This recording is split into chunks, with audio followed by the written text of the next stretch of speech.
Welcome to HippoLogic's live Zoom call. Thank you, Donna, for asking me about the Facebook Lives. It doesn't work today. There's technical difficulties. Facebook doesn't recognize my camera anymore. So I decided to do a live video on Zoom. And today I would like to talk to you about Mark's question about he wants to know how to train his mule to poop into outside his stall. I don't know the setup, so it's just my imagination. I imagine that that the stall is in a paddock and that you want him to poop outside, outside the barn. That's what it said. Well, I wrote a whole blog about house training your horse. So I'll share the link with you in the description of the video, so you can look that up. What's important to know? Well, first you have to know the natural behavior of your target animal, because this makes it easier to set yourself up for success. And second thing that is really, really important to know is to know about the particular personal preferences of your target animal, his habits.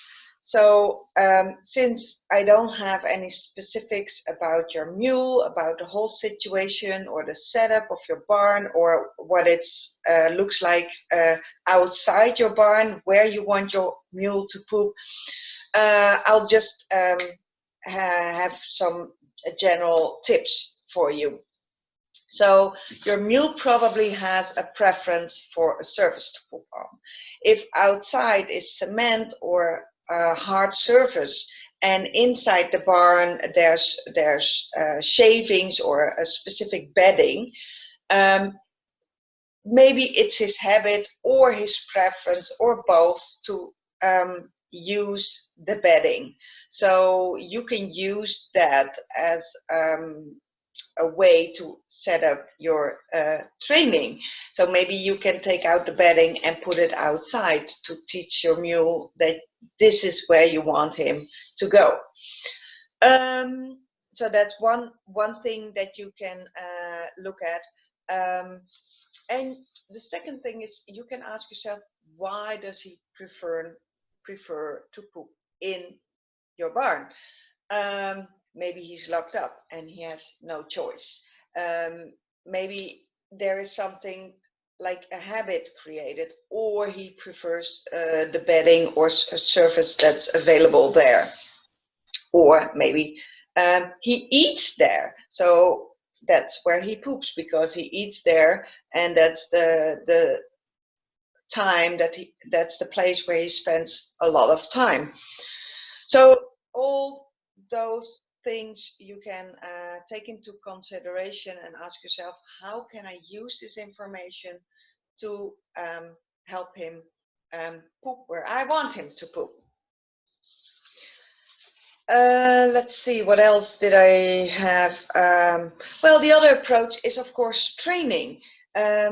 You have to communicate to your mule what you want and where you want it.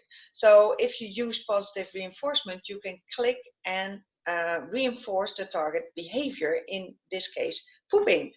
And since you can't shape this particular behavior, you have only one option, and that's to capture it.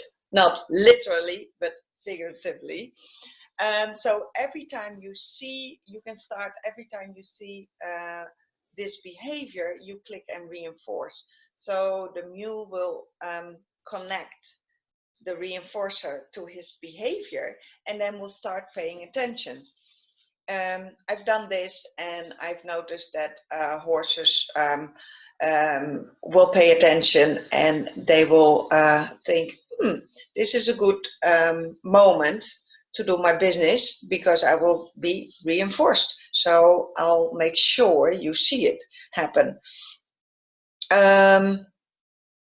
So, and because it's since you can't shape it, you have to capture it and then click and reinforce. That's the most important step, because this is the first step in communicating what you want. If he doesn't know what you want because he doesn't do that particular behavior in your presence, it's almost impossible to teach him where you want him to poop. Of course, you can prevent him to poop inside the stall, but that's not training. So the other thing is, if you know his behavior, you have a better chance to capture this behavior, because if you know he always poops after breakfast, during or after his breakfast, hey, this is a good moment. You set yourself up for success to capture this behavior. And they only poop so many times a day, and there's 24 hours in a day. You have to be patient. So this is not a matter of a few 5-minute sessions to train your mule, but it can take weeks, because the sessions can be very, very short, because it's just the moment he's doing the behavior. Then you have to capture it. Once he knows, oh, this is always the time that I poop, and this is always where I get reinforced for it, then you can teach him to poop in another place. And how you do this, how you move that behavior in a different to a different environment, you can find tips to train that in the blog. I will share the link in the description of this video, or you can go to wordpress.HippoLogic, and then on my blog you type in house training for horses, and you will find my blog there. So in summary, you have to learn about your mule's preferences and use them to set up your training for success. You have to realize that this is a behavior that you can only capture, so you have to be very, very patient. Then you click and reinforce the behavior, so he will offer this behavior more when you're inside. And then the last step is to teach him to go outside. I can tell you way more details about this kind of training, so if I would have more information. So if you think it's worth 70 Canadian dollars to have your mule house trained or paddock trained, then you can connect with me for a private coaching session about this. So think about how much time this will save you if you can really teach your mule to do this.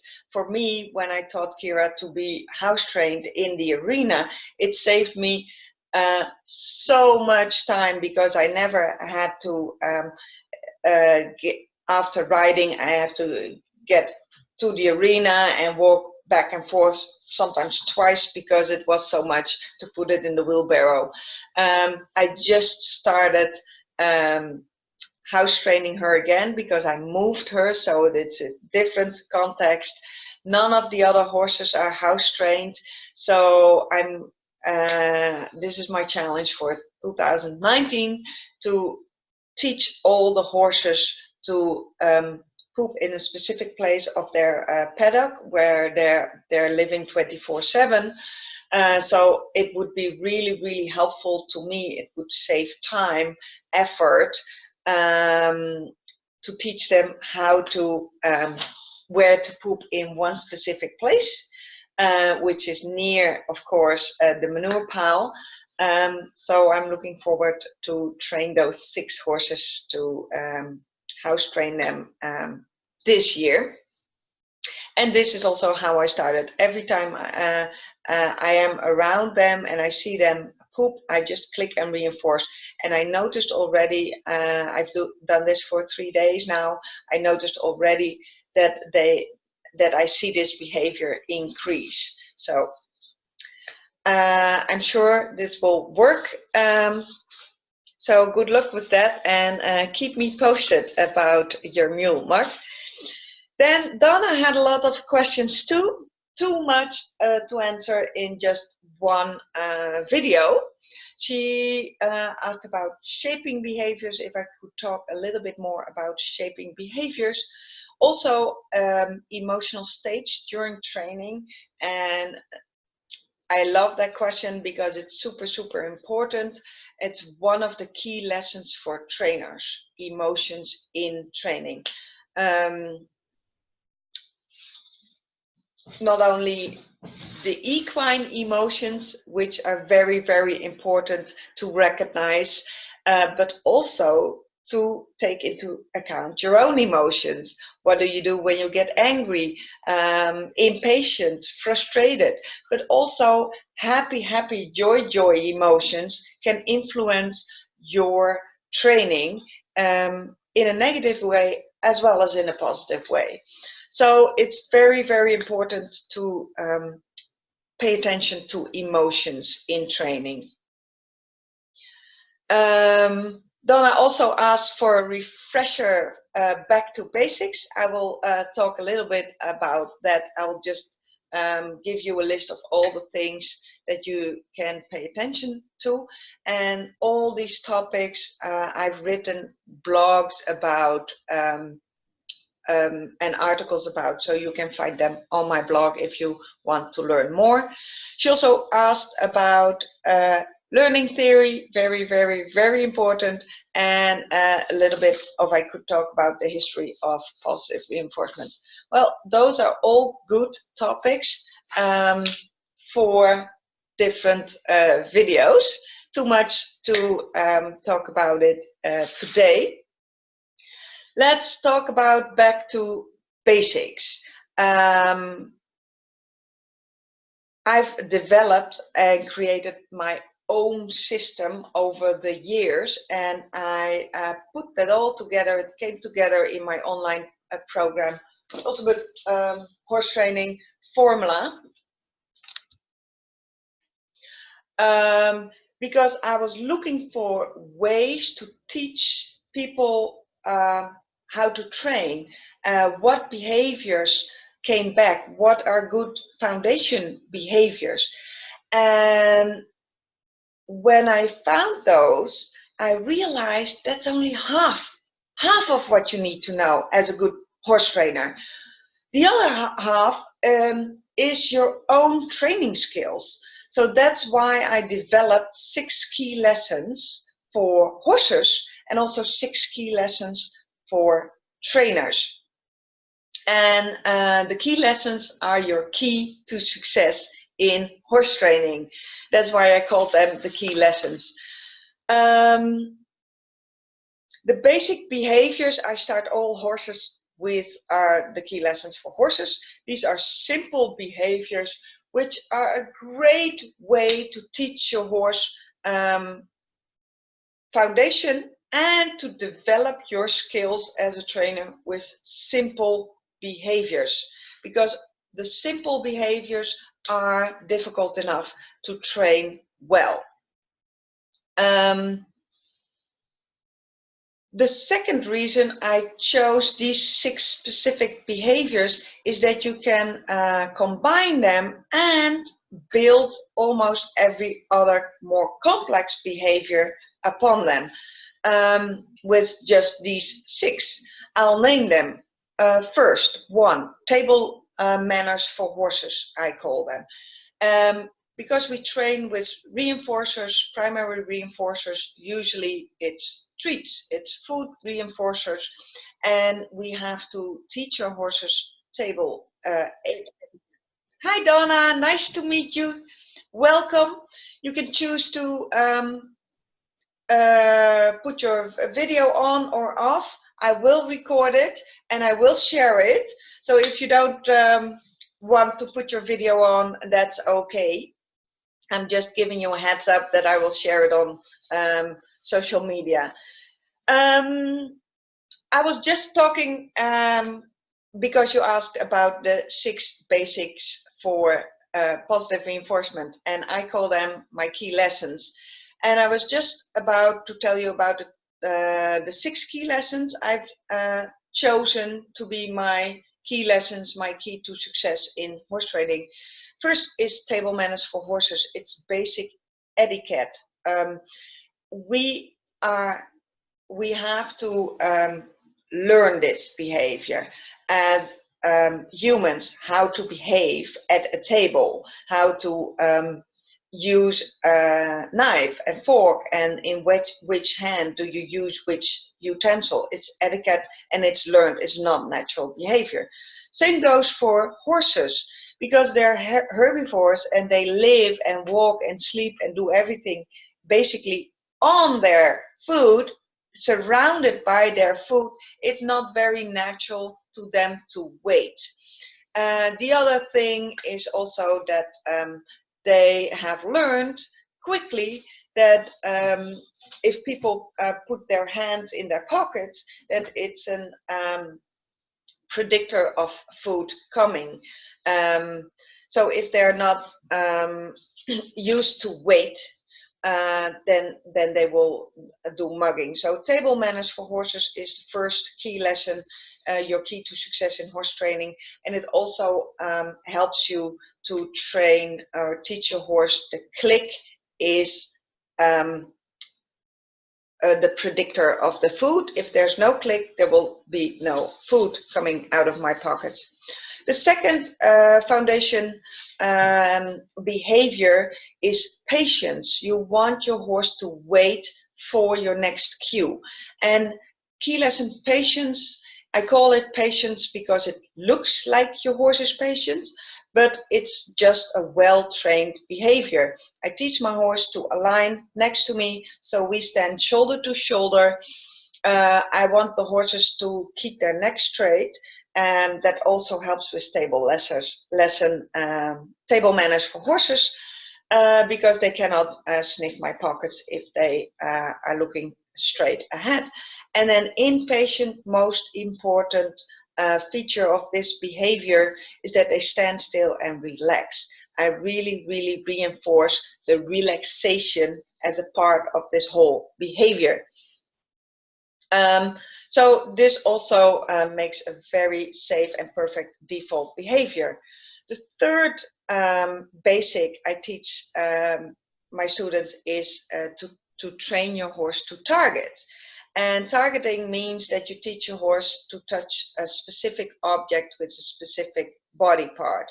Everybody knows nose targeting, but you can also teach them to target their knee for maybe Spanish walk, their hoof for trimming, even their chin for having a nice posture or relaxing in the pole, hip targeting, tail targeting, even the back and the withers you can teach to target.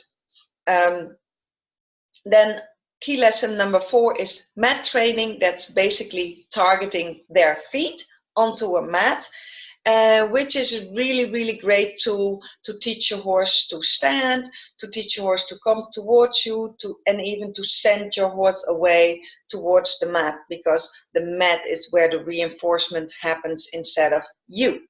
If you don't use a clicker or a marker, the horse don't want to leave you because you are the food source. And if you teach him to stand on a mat, because that's where all great things happen, it's easy to send your horse away, which is a really, really helpful tool in training. Number 5 of the basic behaviors is key lesson head lowering. It comes in handy in all kinds of situations, not only with haltering or bridling, especially if you have a tall horse, but also to teach him to investigate foreign objects or scary objects on the ground. You can just give the cue head lowering and encourage them and communicate to them what it is you want. And then the last key lesson is backing, because in daily handling, if you can back your horse up, it's very, very useful. It helps in safety, it helps in going through gates, and it's also a really good exercise under saddle and make your horse more athletic.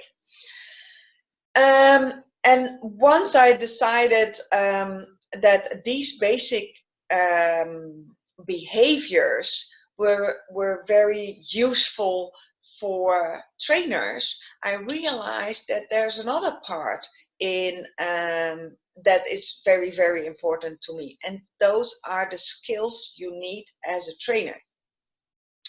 So that led to developing and researching what's important, what do you need in order to become a really good, not only good, but a great trainer. So that's why I was looking for the key lessons for trainers. And the key lessons for horses and the key lessons for trainers are very, very, very important. They are the foundation of all my programs. So I'll name them. I don't have time to go in depth in what they all mean, but I can make different videos about them. First of all, key lesson for trainers is 1, training plan. If you don't know your goal, it's very impossible to achieve it, because if you don't know it, you're just doing stuff. And people don't even realize this, but that's also part of it, is no one teaches us. In school, most of the time, you're not taught to make your own training plan. The curriculum is set by the teacher or the school. And even in riding lessons, when I was riding in a traditional riding school, nobody ever asked me about my goals. But I did have goals, and they were vague at the time, but I did have a certain goal. So that's when I went looking for a private riding instructor who could help me and mentor me, and she was very much an advocate of setting goals. And so that's why I teach people to write a training plan and use it also. Then the second key lesson for trainers is how to make a really, really, really good shaping plan. Because if you can shape the behavior, if you know how to split the goal behavior into as many steps as your horse needs, it's a really, really good way to become successful. And the shaping plan is also splitting behavior, and knowing how to split behavior is one of the biggest pitfalls. Even professional trainers I talked about and asked, like, what's your one pitfall? If you have to name one, it's splitting behavior. And it's a learning point, and it's a good one. And so I teach people how to write shaping plans and how to recognize if they're doing the opposite of splitting, which is called lumping. The third key lesson for trainers is keeping a training journal, because keeping track of what you did, what you learned, what worked and what didn't work is very, very, very important. And if you keep track of all this information, you can recreate your successes. And because many times I've been asked in the beginning, wow, that's so great. How did you teach your horse to do flamen or Spanish walk? And only to realize that I had no idea. And I kind of like, after a while, I just felt it just happens. And that's not true, of course. But now if people ask me, wow, how did you train that? For instance, like Mark's question about house training his mule.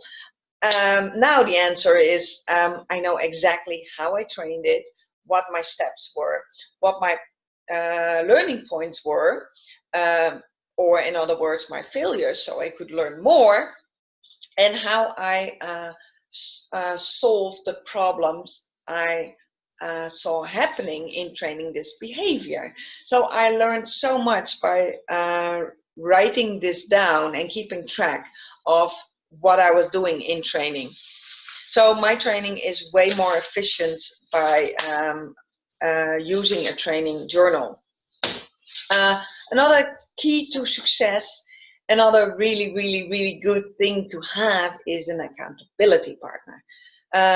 Studies have proven that people are way more motivated to work on their goals once they've shared their goals with somebody else or in public. And in this way, they keep themselves accountable because now they shared what their New Year's resolution is, or now they shared what their goal is. And even if you get stuck and people ask, like, hey, how are you doing with training behavior XYZ, then it's a nice reminder for you to realize maybe you're stuck, maybe you need help, where can you find the answers?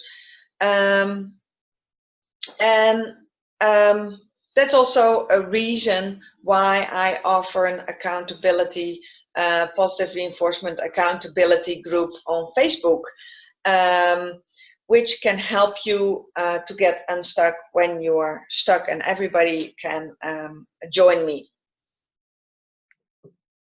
The chat button. Hi, Donna. That's a great idea. Yeah. Thank you.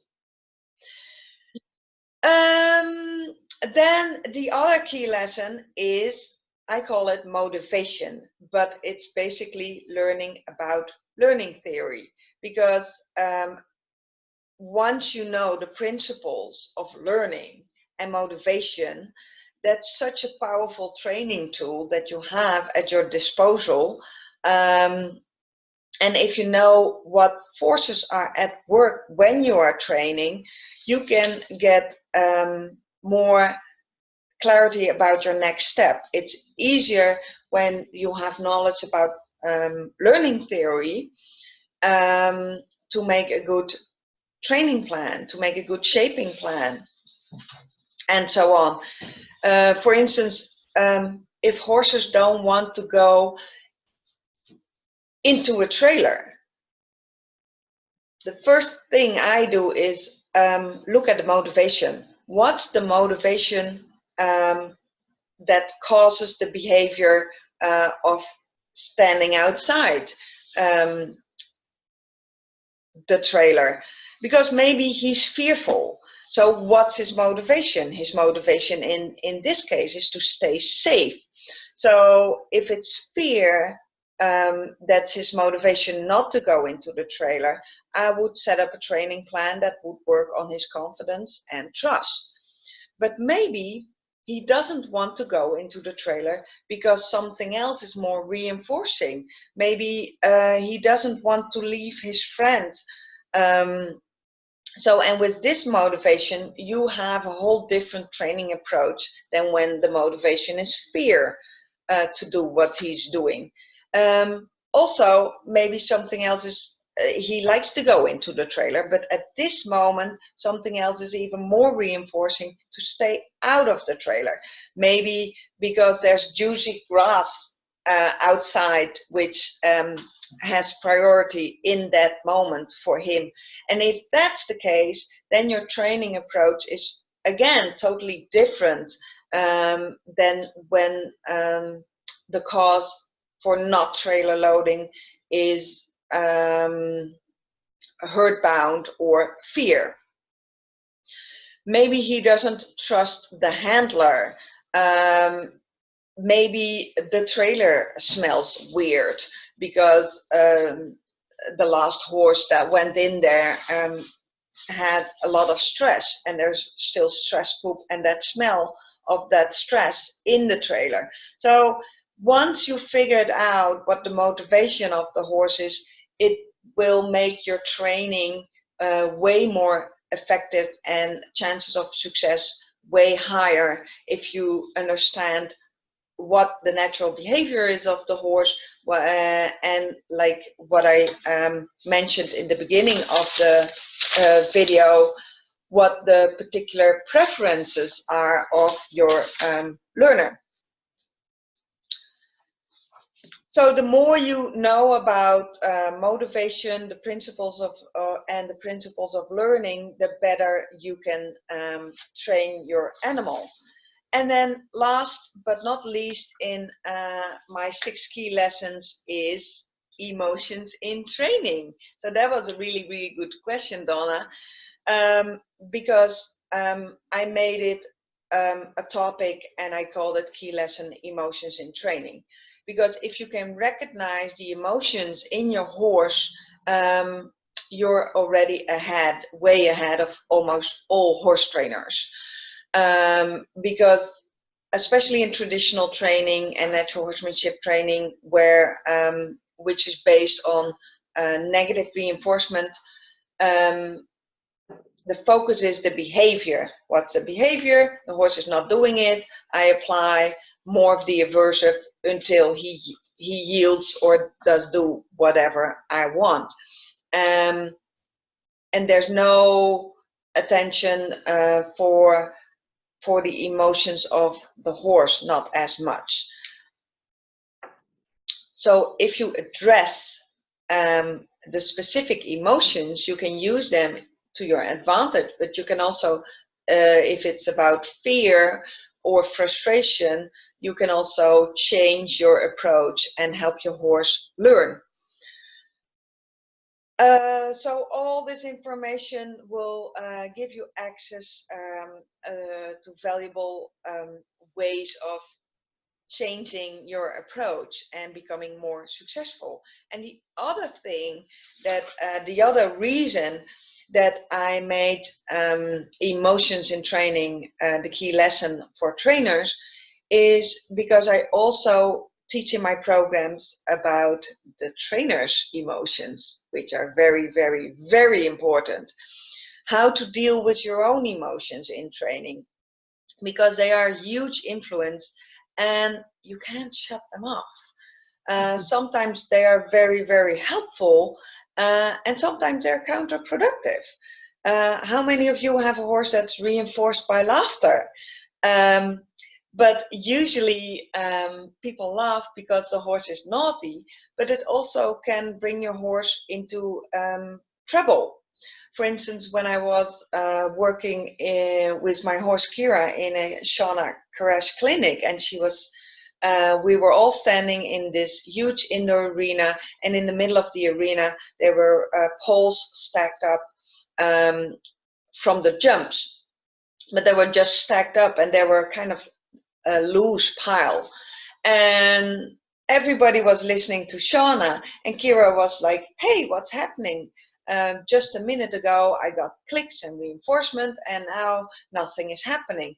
So she stepped onto that pile of loose poles, which fell down a little bit, and she stumbled and she almost fell down, and everybody just started to laugh. Which was really, really reinforcing for Kira. So immediately she wanted to step on top of the whole pile, which could be very, very dangerous. I was super lucky because I recognized immediately that the laughter was reinforcing her, but also was reinforcing her to do dangerous behavior. And Shauna recognized it as well. So that's why we put attention, brought our attention to Kira and just brought her away from and prevent it from happening again. The other thing is it's very, very helpful to recognize your own feelings of frustration or fear in yourself and learn to deal with those in a constructive way.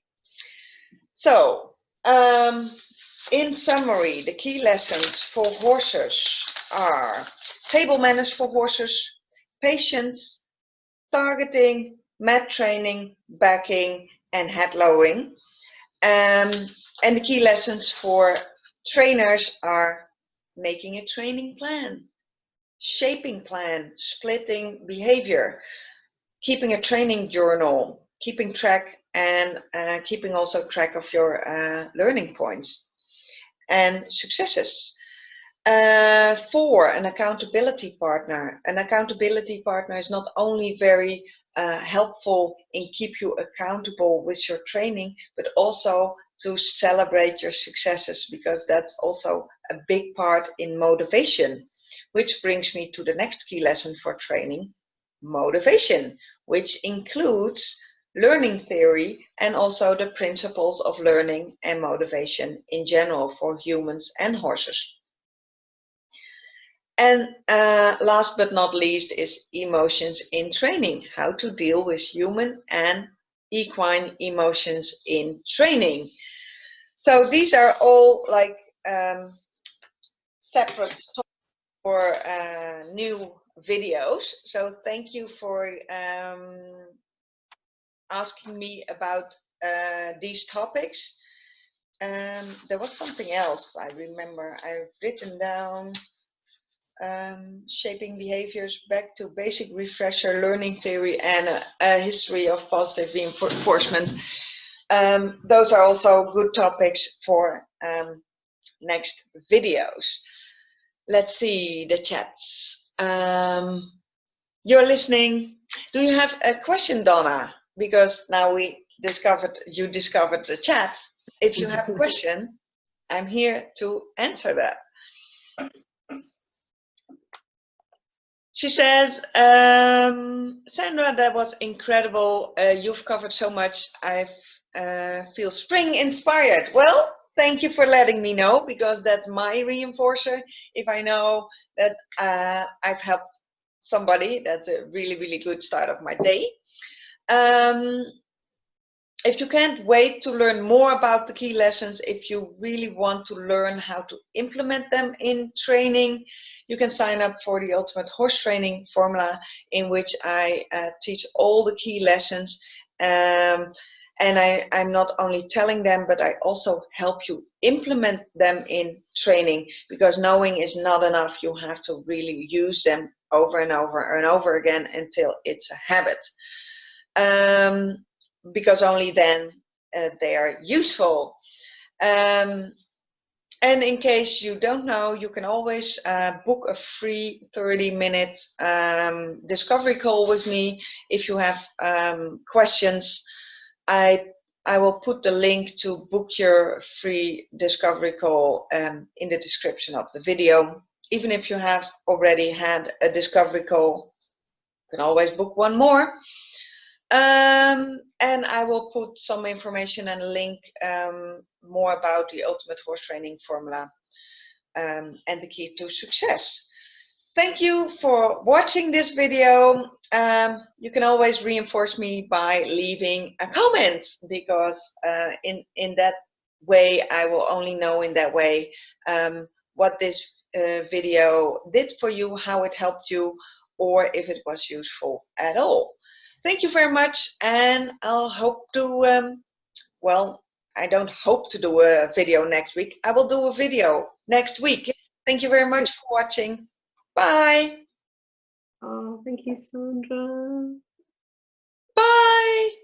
Donna, I heard you. Oh, can you hear me? I can hear you. I didn't know you could hear. You can't see me, can you? No, I'll just stop the recording and we can chat.